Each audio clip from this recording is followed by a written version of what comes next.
Friends, it has been a long, long time since I have stood in this pulpit, in any pulpit for that matter.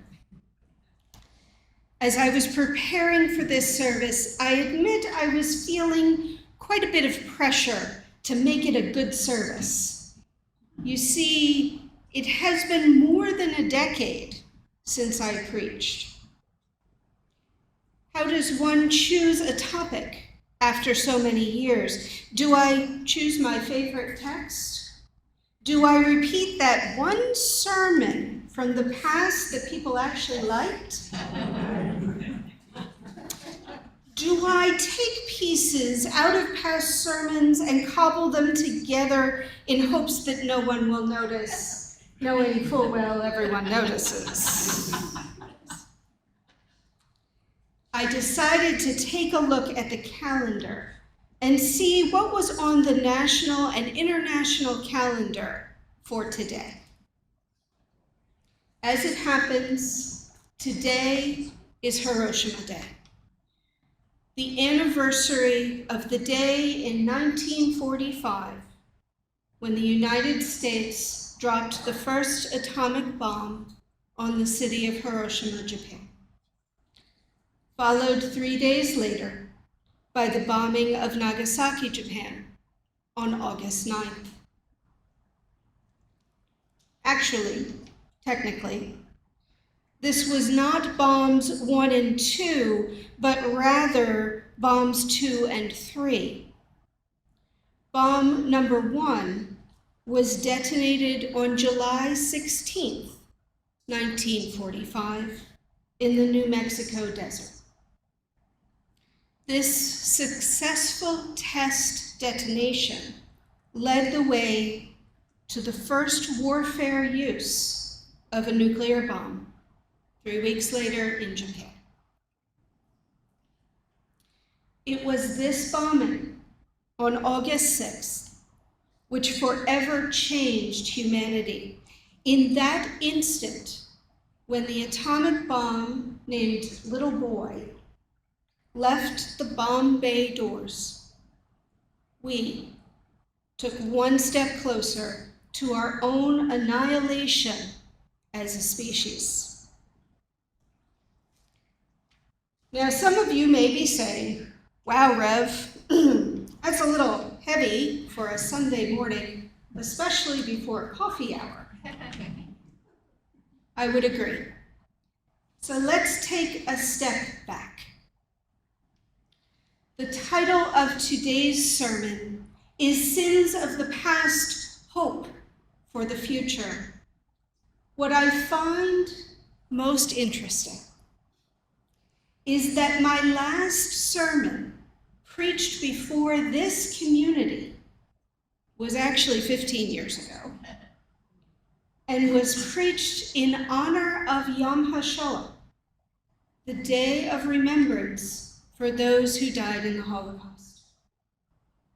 It seems, my friends, we have come full circle. The sins of the past continue time and time again. We as humans struggle to be kind to one another, to be decent human beings.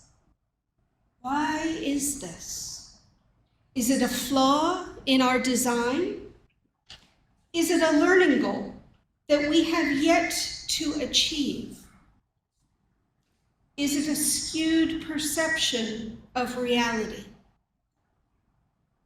We are UUs, so it's probably not option 1, but rather a combination of options 2 and 3. But before we can get to the answer, we must define some terms and lay some groundwork.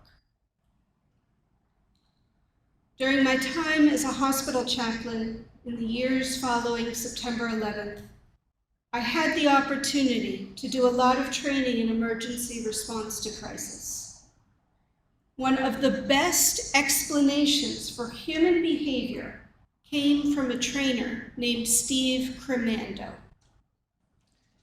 Now, Steve served as a disaster field operations supervisor for FEMA's response to 9/11, the World Trade Center attacks, and coordinated on-site psychological services at New Jersey's Anthrax Screening Center.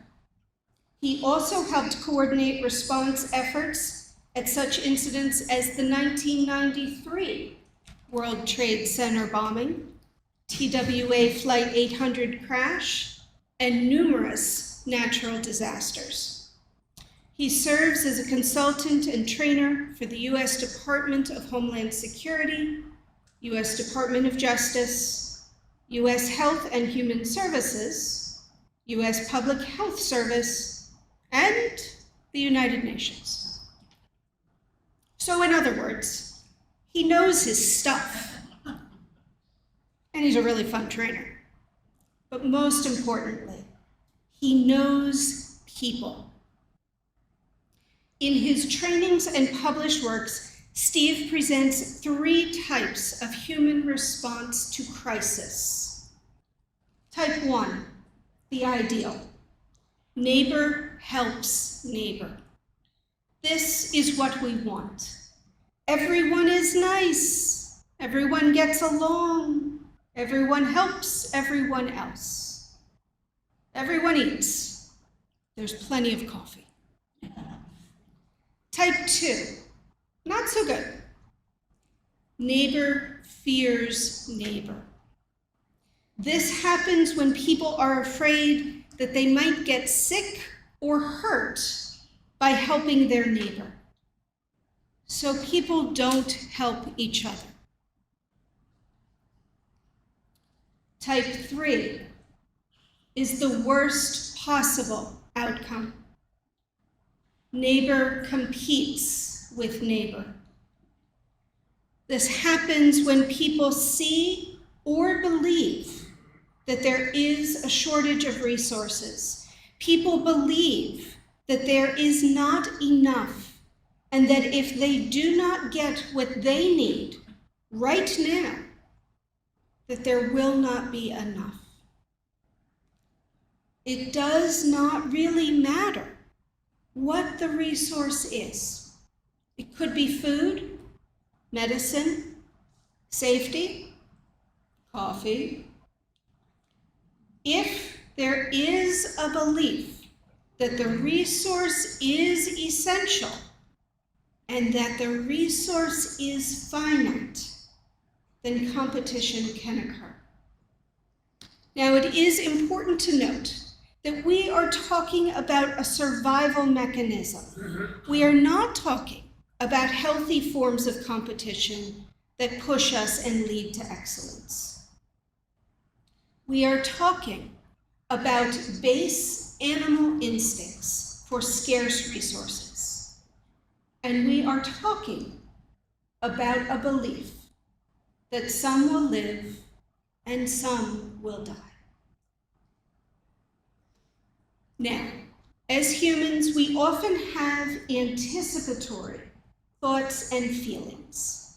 And these anticipatory thoughts and feelings are often stronger than the real, in the moment thoughts and feelings. What does this mean? An example. Think for a moment about a nice hot cup of coffee. You notice a theme here, yes? The temperature is perfect. The mug that you pour it into is perfect. You fix it just the way you like it. It's absolutely perfect. You raise the cup to your lips and smell that perfect aroma. And then you take a sip.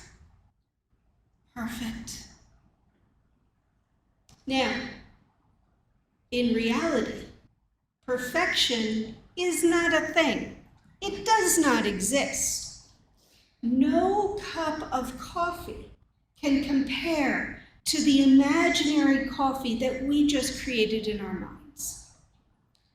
the thoughts and feelings that we had about that coffee in anticipation of drinking it will always be stronger, more intense than the thoughts and feelings that we have when we actually drink the coffee.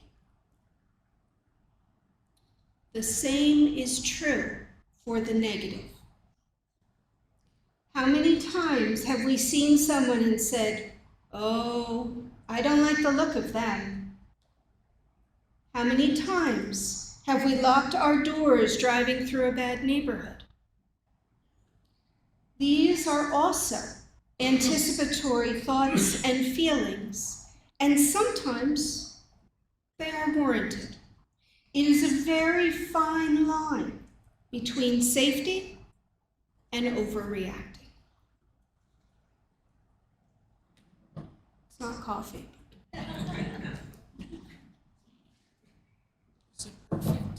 It is. Still perfect, yes. Now that I have defined some terms and ideas, let's get back to the point. There is a point here, I promise. We were talking about why it is that we as humans struggle to be kind to one another, to be decent human beings. Perhaps it is because we have created a scenario in our minds where there is not enough. There is not enough safety, enough resources, time, or emotional bandwidth to see clearly. We become hyper-focused on our internal thoughts of scarcity and fear of the worst-case scenario, that we begin to separate ourselves into us and them. Bless you. And then, when we have reached that point, we create the worst-case scenario. This happens time and time again as we allow our fear to lead us rather than our compassion and rational thoughts. I am reminded of the words of Franklin Delano Roosevelt in his first inaugural address in 1933, when he spoke of fear with these familiar words. "Let me assert my firm belief that the only thing we have to fear is fear itself, nameless, unreasoning, unjustified terror, which paralyzes needed efforts to convert retreat into advance." It is this fear that leads us to sin. Sin is a complicated word, especially for Unitarian Universalists. The Oxford Dictionary defines sin as an immoral act considered to be a transgression against divine law. Okay, we can work with that. Returning to the Oxford English Dictionary, immoral, not conforming to accepted standards of morality. Whatever happened to that rule about not defining a word by using the word? Or was that just my third grade language arts teacher? Moving on. Morality, then, is the principles concerning the distinction between right and wrong, or good and bad behavior. And here is where it gets a little complicated, because who decides what is right and what is wrong? Well, my friends, that is a sermon for another day. Let us agree for today that we will abide by the words of our principles and purposes and by the covenant of this community. In particular, the words that we read earlier today. We are a covenanted community, and today we lift up those parts of our covenant that give people the benefit of the doubt and gently call each other to account for hurtful behavior. The sins of the past are based in our fears. Our hope for the future is based in our shared desire to overcome that fear. How do we do that?